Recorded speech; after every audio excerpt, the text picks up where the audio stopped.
Ladies and gentlemen, friends and family, we are gathered here on this day to celebrate the marriage of Sarah Dawn Morris and Matthew David George.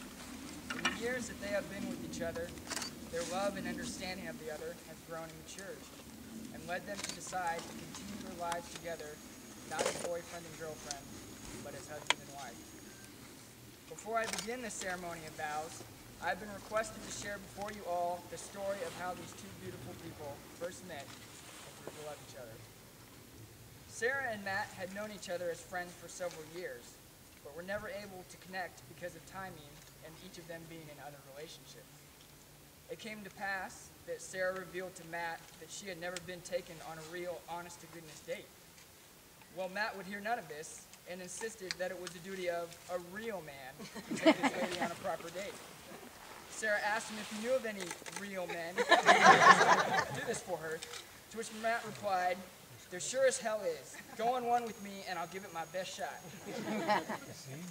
Well, as it turns out, she didn't get a date from a real man that night after all. What she got was the first glimpse of the man she would spend the rest of her life with. That one date was all it would take for these two to realize they had something special. And so time went by, and their love for each other grew to the point that a proposal was becoming inevitable.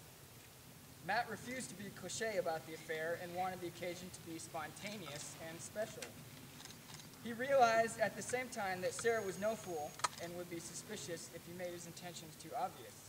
So, like the proverbial hunter, he would stalk and pursue his perfect proposal and plan it carefully, lest it backfire, and like an enraged elephant, charge through the underbrush and trample his pathetic body in the dust.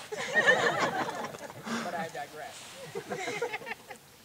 So with the ring bought and a random trip to Tahoe planned, Matt carefully set his trap. Sarah was taken on a romantic dinner to a fancy restaurant, and Matt was prepared to spring. He thought to himself how perfect his plan was. The mood was appropriately romantic. He had the ring in his pocket. Now was the time to do it! He would gaze into her eyes across the table, hold her hands, pop the question, and watch as her eyes glistened with tears of happiness. But wait, something was wrong. What was she doing? She was sliding around the table to sit right next to him. Oh, this was all going so wrong. Our young hunter was trapped. What if he started blubbering? And she said no, got mad, threw a glass of wine on him, and started slapping the daylights out of him in front of everyone. He would be humiliated. So our hunter wisely pocketed the ring and waited for a better opportunity. The next day, Matt and Sarah went to the beach for a walk. Matt thought to himself, now this is the perfect time to do it. She's unarmed and there's no bystanders to witness. It was now or never. Matt quietly snuck up behind her, noting with pleasure that he was upwind as he pulled out the box with the ring. She turned to sit, and a gust of wind snapped the hair in Sarah's eyes. The time to strike was now. He was down on one knee, sighted in, and proposing before she even knew what was going on. And so, ladies and gentlemen, you are all probably wondering, what was the outcome of this harrowing and gruesome hunt? Well, Matthew did some fast explaining, and once Sarah knew what was happening, she, of course, said yes.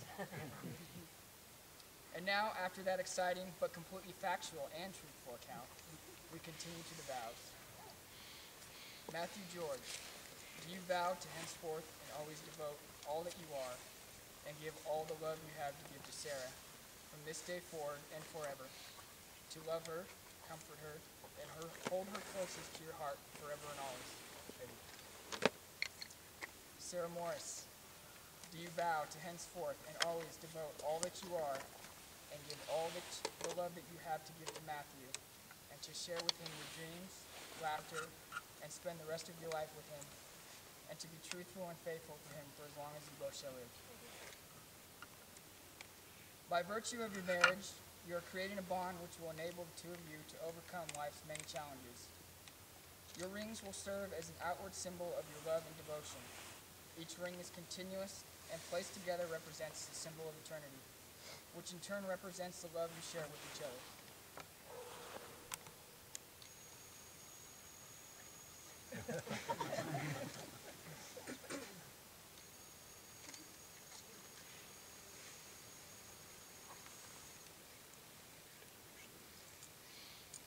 Matthew and Sarah, please turn towards one another and repeat after me.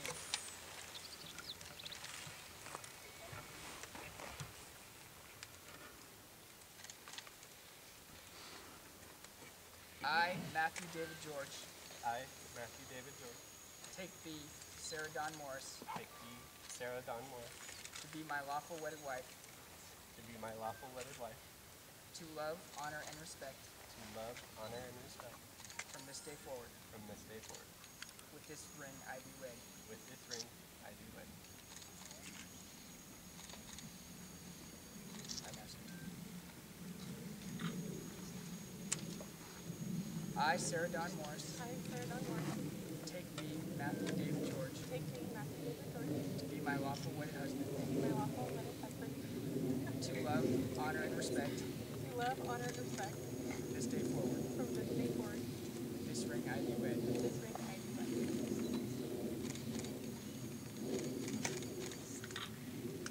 By the virtue of the authority vested in me as Deputy Commissioner of Marriages of the County of El Dorado, State of California, and the Mutaland, I now pronounce you man and wife. You may kiss the bride.